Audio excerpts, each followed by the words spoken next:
Bismillahirrahmanirrahim. Alhamdulillahi rabbil alamin. Wassalatu wassalamu ala asyrafil mursalin Sayyidina Muhammadin wa ala alihi wa sahbihi ajma'in. Amma ba'du.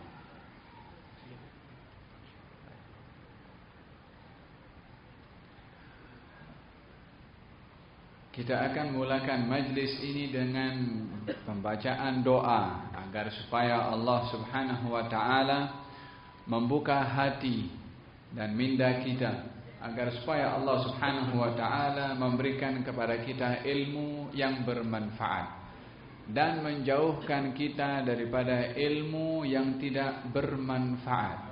Rasulullah berpesan, berlindunglah kamu kepada Allah daripada ilmu yang tidak bermanfaat. Maka kita ingin berdoa kepada Allah pada majlis ilmu pada malam hari ini untuk mendapatkan ilmu yang bermanfaat dan dijauhkan daripada ilmu yang tidak bermanfaat. Amin. Allahumma amin. Nawaina at-ta'allum wa at-ta'lim, tadhakkura wa at-tadhkir, wan naf'a wal intifa', wal ifada wal istifadah, wal hatha ala tamassuki bi kitabillah wa sunnati nabiyhi wad dalalati ila al-khair wad du'a ila al-huda ibtigha'a mardatillahi wa qurbihi wa thawabihi. Amin. Allahumma amin. Orang yang mencari ilmu itu adalah orang yang diberikan oleh Allah highway, garis atau jalan yang dia terus menuju hanya kepada satu tujuan sahaja. Tak ada tujuan yang lain. Destinasinya satu saja. Apa itu? Surga. Man salaka tariqan yaltamisu fiha ilman sahhalallahu lahu tariqan ilal jannah. Siapa orang yang dia mengambil satu jalan, di jalan itu yaltamisu ilman, dia mencari ilmu, sahhalallah, Allah akan mudahkan kepada orang yang mencari ilmu itu tariqan, jalan menuju ke surga. Jalan yang menuju ke surga ini adalah jalannya orang yang mencari ilmu. Rasulullah sallallahu alaihi wa ala alihi wasallam mengategorikan orang yang mencari ilmu untuk mendatangkan manfaat untuk dirinya dan orang lain dalam hal ehwal agama, maka orang itu adalah fi sabilillah. Orang yang keluar mencari ilmu untuk menegakkan kalimat Allah, maka dia berada di jalan Allah sampai dia balik, yakni sampai kembali ke rumahnya. Pergi fi sabilillah, kembali pun fi sabilillah, sampai ke rumahnya. Dah sampai rumah, habis fi sabilillahnya. Perjalanan pergi dan balik itu kalau raja atau dia orang besar turun daripada kapal terbang, maka diletakkan karpet merah sampai ke tempat dia nak bagi speech itu, mikrofon ke karpet merah, semuanya stage. Tapi orang yang mencari ilmu bukan karpet, sebab karpet terbuat daripada benang. Kita pun kalau datang pergi mana-mana tak ada orang letak karpet merah, kita boleh beli sendiri karpet merah, pasang dalam rumah, kita boleh lalu karpet itu. Boleh saja. Tapi ada orang yang dia mencari orang yang mencari ilmu, disediakan oleh Allah Subhanahu wa taala satu laluan yang tak ada mana-mana manusia boleh menyediakan laluan itu. Kalau karpet semua orang boleh.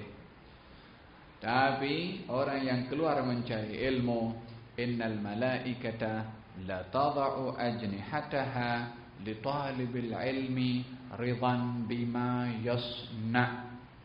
Sesungguhnya para malaikat itu la tada'u, akan meletakkan ajnihataha, sayap-sayapnya.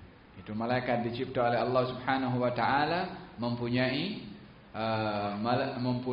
sayap. Apa itu uli ajnihatin mathna wa thulatha wa ruba'. Dalam Al-Quran Allah Subhanahu wa taala dalam surat Fatir, Allah berfirman tentang malaikat itu mempunyai uli ajnihatin. Malaikat itu mempunyai sayap-sayap yang dengan sayap itu boleh terbang. Mathna wa thulatha wa ruba'.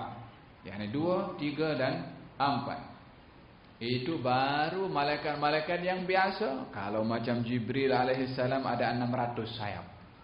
Yang satu sayapnya boleh tutup, boleh cover ini bumi. Baru satu sayap daripada Jibril alaihissalam. Innal malaikata la tada'u ajnihataha.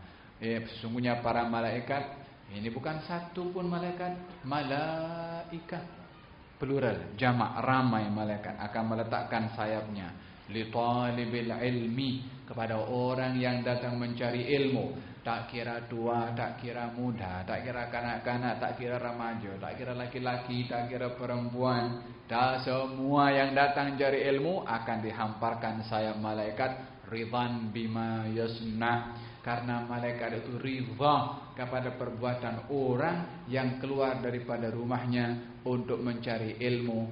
Karpet boleh dibeli, sayap malaikat nak beli di mana?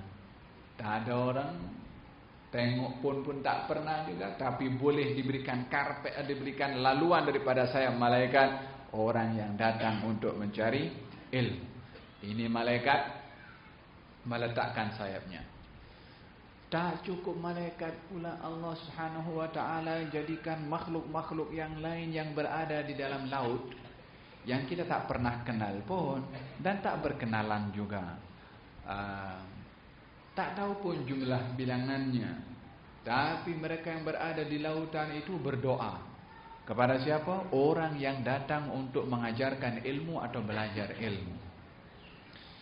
Kata baginda Rasulullah sallallahu alaihi wasallam, innal malaikata, sesungguhnya para malaikat dan semua penghuni langit dan juga semua penghuni bumi, hatta al-hitan fil bahr, sehingga ikan-ikan yang ada di dalam lautan ataupun semut-semut yang ada di dalam lubang, yakni dalam rumah semut itu, la yusalluna ala muallimin nasi al-khairah, akan mendoakan kepada Allah Subhanahu wa ta'ala agar supaya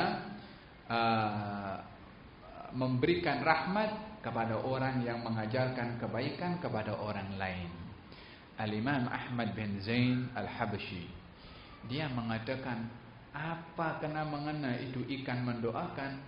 Ikan hiu, ikan paus, ikan teri, ikan apa saja, ikan apa lagi, ikan kakap ke, siakap ke, apakah itu, jenis macam-macam ikan, mendoakan kepada semua orang yang belajar mengajarkan ilmu. Kenapa itu ikan mendoakan kepada orang yang mengajarkan kebaikan?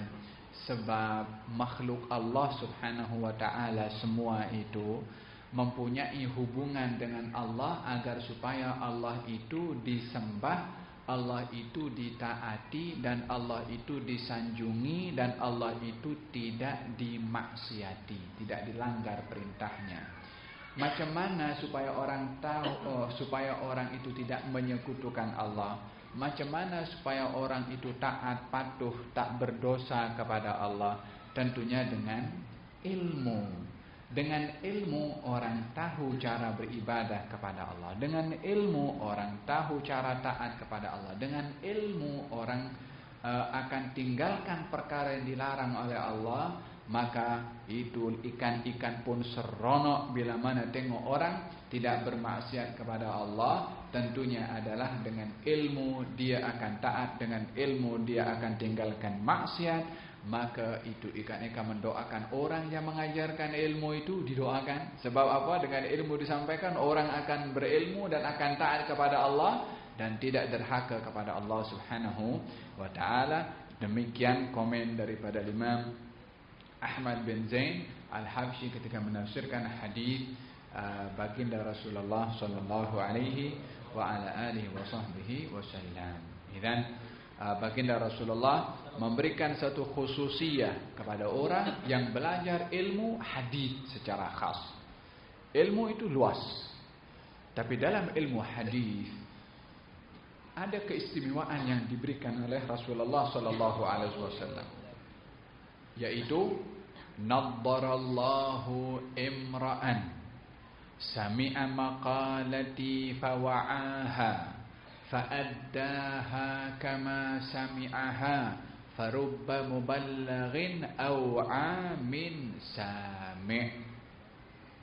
Naddarallahu imra'an, Allah akan mencerahkan, akan memberikan cahaya pada wajah seseorang.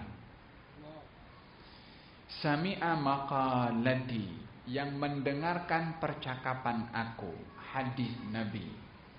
Fawa'aha, lalu memahaminya. Fa'addaha, lalu menyampaikan kepada orang lain. Kama sami'aha, seperti mana dia telah mendengar. Farubba muballighin aw 'amin sami', terkadang yang disampaikan itu lebih paham, lebih menghayati daripada yang menyampaikan. Yang pertama, Nabi doakan orang yang belajar ilmu hadis. Naddarallahu imra'an, semoga Allah memberikan cahaya kepada wajah seseorang yang mendengar hadis aku, paham kepada hadis itu, menyampaikan kepada orang lain seperti mana ia dengar dan ia paham. Maka terkadang orang yang disampaikan boleh menghayati, memahami lebih daripada yang menyampaikan. Ini doa khusus daripada Rasulullah untuk wajah seseorang yang menyampaikan hadis Rasulullah, adalah untuk diberi sinar, nur. Di hari kiamat nanti hanya ada dua wajah saja, yang satu gelap dan yang satu adalah penuh dengan cahaya. Yauma tabyaddu wujuhun wa taswaddu wujuh. Di hari nanti, di hari kiamat, ada wajah-wajah yang putih dan ada wajah-wajah yang hitam. Wujuhun yawma idzin nadhirah ila rabbiha nadhirah. Dia gabungan dhad dengan dha. Nadhirah, bercahaya. Nadhirah, yang melihat, yakni melihat kepada Allah Subhanahu wa taala. Wujuhun, di hari kiamat nanti ada wajah-wajah nadhirah, guna dhad, itu bercahaya. Ila rabbiha, wajah yang bercahaya itu nadhirah, guna dha, yakni dapat menyaksikan kepada Allah Subhanahu wa taala. Hanya wajah orang yang bercahaya saja boleh tengok kepada Allah Subhanahu wa taala. Semoga ini wajah dan wajah kita yang hadir di sini semua, hadirin hadirat, muslimin muslimat, termasuk wajah-wajah yang diberi cahaya oleh Allah Subhanahu wa taala dengan ilmu hadis yang kita belajar, sehingga dapat melihat kepada Allah Subhanahu wa taala. Amin, Allahumma amin. Naddarallahu imra'an, diberi keceriaan pada wajah yang mendengar hadis aku, lalu memahami hadis itu. Bukan hanya dengar, tapi paham. Lepas paham, disampaikan kepada orang lain. Terkadang, kata Nabi, yang disampaikan, yang dengar hadis itu, boleh lebih paham, lebih menghayati kepada isi kandungan hadis daripada yang menyampaikan. Terkadang yang dengar lagi boleh tersentuh, yang dengar lebih boleh menghayati. Sebab apa? Orang mungkin akan melihat yang menyampaikan tentu lebih alim daripada yang disampaikan. Yang menyampaikan itu menyampaikan, tapi rahasia yang disampaikan itu untuk masuk ke dalam sentuhannya adalah Allah yang bagi. Terkadang orang menyampaikan dah hebat, tapi tak ada sentuhan pun kepada yang dengar. Terkadang yang menyampaikan biasa, tapi yang dengar mendapat sentuhan luar biasa. Di zaman Syekh Abdul Qadir Al-Jailani, rahmatullah alaihi wa qaddasallahu sirra, kalau Syekh Abdul Qadir Jailani ini memberikan khutbah ceramah, itu terkadang dibawa daripada majelisnya jenazah, yakni meninggal dunia dalam majlis sebab rindu kepada Allah Subhanahu wa taala daripada apa yang disampaikan oleh Syekh Abdul Qadir Jailani. Yakni dia punya penyampaian itu luar biasa. Kadang-kadang kalau ingin berceramah, belum berceramah orang tengok saja sudah menangis dulu. Belum berceramah, wajahnya sudah bercakap. Wajah salihin. Kata dalam Maulid Ad-Daibai dikatakan apa itu? Siapa orang yang tengok kepada wajah orang ini, yakni Rasulullah, alima annahu laysa biwajhi kadzab. Yang tengok saja kepada muka Nabi, yang tengok tu dah kenal ini bukan muka orang pendusta. Dah tahu mukanya penuh dengan kejujuran. Silsilah daripada rahasia wajah yang seumpama ini ada kepada Syekh Abdul Qadir Jailani. Belum bercakap orang pun sudah menangis.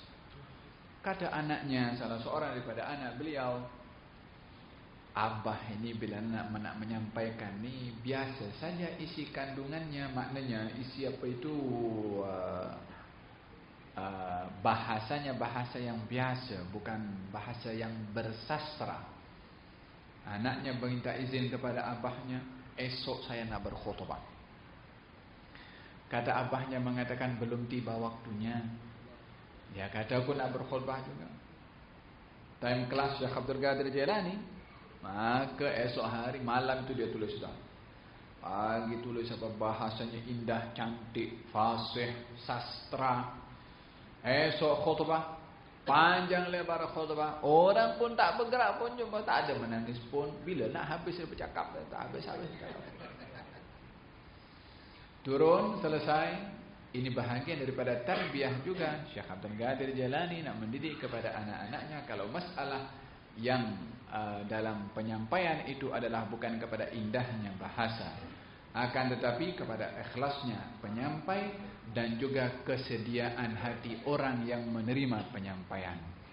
Syekh Abdul Qadir Jailani bangkit selepas dia berkhutbah, anaknya berkhutbah selesai. Syekh Abdul Qadir Jailani naik dia beritahu, semalam aku bermimpi kucing mencuri ikan.